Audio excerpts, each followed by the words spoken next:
Fish update mga master. Ayun, sobrang labo at ayaw namin maghuli ng isda ngayon.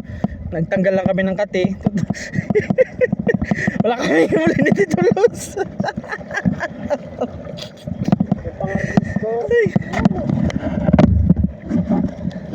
Wala, nagkas lang kami kasi buburing kami. Hindi lang ako, lahat ng nahuli namin pinakawalan din namin. Catch and release kami ngayon. Tito Luz.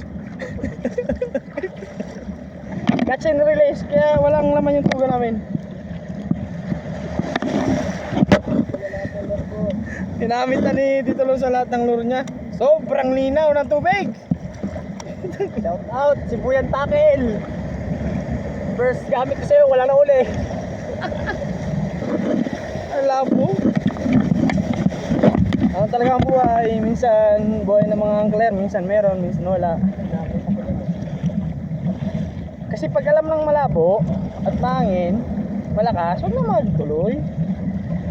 Magkape na lang kayo.